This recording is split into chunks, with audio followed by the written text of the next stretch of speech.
ঠাকুরের রাতুল চরণে প্রণাম জানিয়ে, আরাধ্যা জগৎজননী বড় মায়ের রাতুল চরণে প্রণাম জানিয়ে, পরম পূজ্যপাদ বরদার চরণে প্রণাম জানিয়ে, পূজনীয় আচার্যদেবের চরণে প্রণাম জানিয়ে সকলকে আমার রাহানন্দিত জয়গুরু বলে আলোচনা প্রসঙ্গে পঞ্চম খণ্ডে। এরপর কেষ্টদা উঠে গেলেন। বীরেন ভট্টাচার্য প্রমুখ কয়েকজন আসলেন। রামশঙ্কর সিং পরাধীন সম্বন্ধে কথা তুললেন। শেষে ঠাকুর, ইংরেজ তাড়াবার বুদ্ধি না নিয়ে আমি যা বলেছি তাই যদি করে যাও, অর্থাৎ যাজনের ভিতর দিয়ে তাদের খ্রিস্টকেন্দ্রিক করে তোলো এবং নিজেরা আদর্শকেন্দ্রিক হয়ে সব দিক দিয়ে সংগঠিত হও, তবে ইংরেজ আস্তে আস্তে একেবারে তোমাদের কি বলে। রামশঙ্করদা মুখের কথা কেড়ে নিয়ে বললেন, অ্যাসেট। শেষে ঠাকুর, অ্যাসেট সম্পদ কি, একবারে সন্তানের মতো হয়ে যাবে। সে প্রীতির বন্ধন কিছুতেই শিথিল হবে না। ক্রমে আমেরিকা ও অন্যান্য দেশও বন্ধু হয়ে উঠবে। তাই ঝলক আমরা পেয়েছি ইউরোপিয়ানদের সংস্রবে। সাহেব ছিলেন শিক্ষিত এবং পাদ্রী, আমাকে খুব ভালোবাসতেন। তিনি এসডিও হালিম সাহেবের কাছে বলেছিলেন, সৎসঙ্গ যদি কৃতকার্য হয় তবে আমরা কোনো বাধা না দিয়ে বা অনুযোগ অভিযোগ না করে তল্পিতল্পা গুটিয়ে এদেশ ছেড়ে যেতে বাধ্য হব। একটু পরে আবেগ ভরে বললেন, থেকে থেকে আমার মনে হয় সৎসঙ্গের জাগরণ মানে বাংলার জাগরণ, ভারতের তথা জগতের জাগরণ। শেষে ঠাকুর প্যারিদাকে পিঠের একটা জায়গা দেখিয়ে চুলকিয়ে দিতে বললেন। প্যারিনন্দী চুলকিয়ে দিলেন।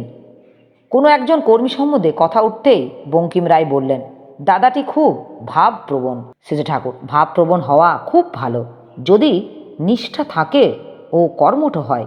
তা না হলে শুধু ভাবের কোনো দাম নেই। তা মানুষকে যেমন ভালোর দিকে আনতে পারে তেমনি মন্দের দিকেও নিতে পারে। এক ধরনের মানুষ আছে যাদের ভাবের উচ্ছ্বাস খুব থাকে, কিন্তু কোনো কাজের দায়িত্ব দিলে পিছিয়ে যায়। সে কিন্তু ভালো নয়। তবে চারিত্রিক সম্পদের সঙ্গে যদি ভাব থাকে তাহলে লোককে প্রবুদ্ধ করার পক্ষে সুবিধা হয়। চারমা বললেন, ছেলেটা এত দুরন্ত হয়েছে যে কিছুতেই ওকে বাঘ মানাতে পারি না। একটুও ভয় ডর নেই প্রাণে। শেষে ঠাকুর, তাহলে সে তো মস্ত অপরাধের কথা। কোনো দৌরাত্ম্য করবে না, হাবা গোবার মতো জুজুর ভয়ে এক জায়গায় বসে থাকবে। তাহলেই তো তোমার পক্ষে ছেলে মানুষ করা সুবিধা ছিল। কিন্তু ও কোনো কাজের কথা নয়। ছেলে দুরন্ত নির্ভীক, এইটাই আসার কথা। পরমপিতা তাকে যে সম্পদ দিয়েছেন তা নষ্ট করো না। এই নিয়ে যে যাতে ভালোর দিকে উদ্দাম হয়ে ওঠে তাই করা লাগে। তুই চেষ্টা করবি যাতে ওর বাপের পর টান বাড়ে, আর ওর বাবা চেষ্টা করবে যাতে তোর উপর টান বাড়ে। আর তোরা উভয়েই এমনভাবে চলবি যাতে তোদের গুরুভক্তি ওর ভিতর সঞ্চারিত হয়। ছেলেকে ভালো করবার এই হলো মোক্ষম তুক। বেশি উপদেশ না দিলে নিজেদের আচার আচরণ দিয়ে যত ওই দিকে আকৃষ্ট করা যায় ততই ভালো। ছেলেপুলেদের সামনে নিজেরা যদি ঝগড়াঝাটি করো তাহলে কিন্তু সর্বনাশ। উপেন বসু, কোনো ছেলে যদি অঙ্ক না বোঝে তবে তাকে অঙ্ক বোঝানো যায় কি করে? শেষে ঠাকুর, দৈনন্দিন জীবনে সে কথা কিভাবে অঙ্কের প্রয়োগ করে, কোথায় যোগ করে, কোথায় বিয়োগ করে, কোথায় গুণ করে, কোথায় ভাগ করে তা ধরিয়ে দিতে হবে। বাস্তবতার ভিতর দিয়ে যদি উপস্থাপন করো তাহলে ছাত্ররা বুঝতে পারবে যে জিনিসটা কত সহজ ও স্বাভাবিক। এইভাবে অনুরাগ গজিয়ে দিয়ে অজস্র করাতে হয়। প্রথমে এমন কতগুলি করাতে হয় যা সহজেই পারে, তা থেকে আস্তে আস্তে কঠিনের দিকে যেতে হয়। ধাপে ধাপে করিয়ে গেলে তখন অসুবিধা বোধ করে না। যারা ক্লাসের সঙ্গে তাল রেখে চলতে পারে না তাদের পিছনে আলাদা করে খাটতে হয়, সবসময় উৎসাহ দিতে হয়, পারগতার বোধটা ফুটিয়ে দিতে হয়, খেলার মতো করে পড়াতে হয়। না পারলে অসহিষ্ণু বা বিরক্ত হতে নেই। কোনো ছেলের হয়তো তুলনামূলকভাবে বোধের ব্যাপারে কিছুটা মন্থর, কিন্তু তাই বলে তাকে যদি গঞ্জনা করো বা মনে ব্যথা দাও তাহলেই সে কিন্তু ঘাবড়ে যাবে। যে যেমন তাকে তার মতো করে পোষণ দিয়ে টেনে তুলতে হবে, তার ভিতর আত্মপ্রত্যয় গজিয়ে দিতে হবে। তোমার প্রতি টান যদি হয় তাহলে তুমি সেই বিষয়ে পড়াও, তাতেও আস্তে আস্তে টান হবে। প্রত্যেকটা বিষয় আয়ত্ত করার মূলে থাকে তদানুক চিন্তা, চলন, অভ্যাস, ব্যবহার, এক কথায় তদানুক চরিত্র ও মনোভাব। অঙ্ক যদি তুমি ওইভাবে চরিত্রগত করে ফেলো তাহলে দেখবে তোমার সান্নিধ্যে এসে ছেলেরা তাদেরও তোমার অজ্ঞাতে অঙ্ক শেখার প্রেরণা সঞ্চয় করে নিয়ে যাবে। তাই শিক্ষকদের হতে হয় আচার্য, অর্থাৎ আচরণ সিদ্ধ।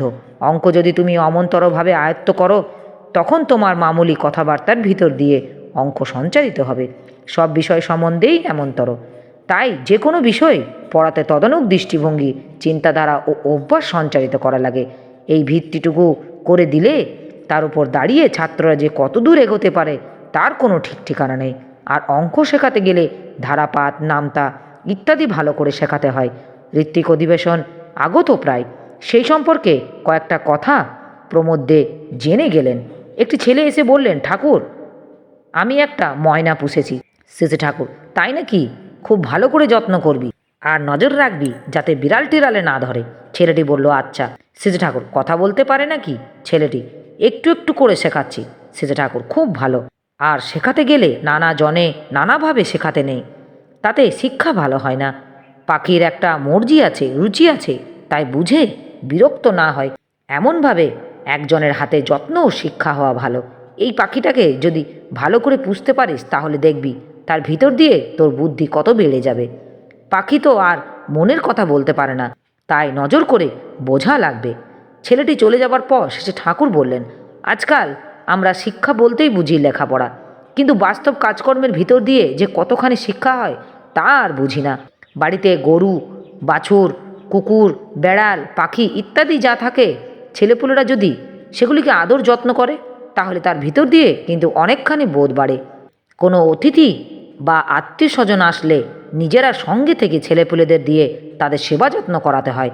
পাড়ার হয়তো কোনো বাড়িতে কোনো ক্রিয়াকর্ম হচ্ছে, ছেলেদের সেখানে পাঠিয়ে দিতে হয় সাধ্যমতো সাহায্য করতে। বাড়িতে হয়তো একটা বাগান আছে, তরিতরকারি শাকসবজি হয়, সেখানে ছেলেপুলেদের সঙ্গে নিয়ে নিজেরা কাজকর্ম করতে হয়। বাজারে যাচ্ছি, ছেলেটাকে সঙ্গে গিয়ে হয়তো বাজার করা শিখলো। একটা রোগীকে সেবা শুশ্রূষা কীভাবে করতে হয় তা হয়তো হাতে কলমে করে শিখলে। ঘরটা হয়তো ঝাঁটপট দিয়ে পরিষ্কার করলো। একটা পিঁড়ি থেকে একটা লোহা উঠে গেছে, বললাম লোহাটা ভালো করে পিটিয়ে দে যাতে না ওঠে। বইটা ছিঁড়ে যাচ্ছে, বললাম ভালো করে সেলাই করে মলাট দিয়ে রাখ। বেড়াটা ভেঙে গেছে, বললাম আয় একসঙ্গে বেড়াটা বাঁধি। এইভাবে খুঁটিনাটি কাজ যত করানো যায় ততই ভালো। হাত, পা, চোখ, কান, মাথা সব মজবুত হয়, তত আত্মবিশ্বাস বাড়ে। সক্রিয়তার অভ্যাস, আত্মবিশ্বাসও অনুসন্ধিসের সেবাপ্রণতায় যদি থাকে তাহলে মানুষ বেকার হয় না। পুঁথি পড়াটাকেও আমরা যেদিন শিক্ষার প্রধান অঙ্গ করে নিয়েছি সেদিন থেকেই প্রকৃত শিক্ষা থেকে দূরে সরে যাচ্ছি। আগের কালে ছাত্রদের আচার্যের গৃহে না করতে হতো এমন কাজ নেই, শ্রদ্ধার সঙ্গে করত আর শিখত। আর জীবনের নানাবিধ প্রয়োজন পূরণী কর্মগুলি যাতে ভালো করে করতে পারে তার জন্য লেখাপড়া চর্চা করত। পরের চাকর হবার জন্য ললায়িত হতো না। তাই ছেলেপুলেদের মানুষ করতে গেলে তাদের ইষ্টকেন্দ্রিক করে সেবাবুদ্ধি ও যোগ্যতা অর্জনের প্রবুদ্ধ করে তুলতে হবে। আর এই শিক্ষা গড়া হবে প্রত্যেকের নিজে নিজে বাড়ি। সবাই মুগ্ধ হয়ে শুনছেন তার কথা। কথার শেষে শেষে ঠাকুর বললেন, যা বলি তার কিছু কিছু যদি তোমরা করো তাহলে কিন্তু আবহাওয়া বদলে যায়। বেলা পড়ে এসেছে। শেষে ঠাকুর এইবার উঠে পড়লেন। আমার এই আলোচনা প্রসঙ্গে কিছু ভুল ত্রুটি হয়ে থাকলে আপনারা আমায় ক্ষমা করবেন। উপস্থিত দাদা, ভাই, বোন, মায়েদের আমার আনন্দিত জয় গুরু।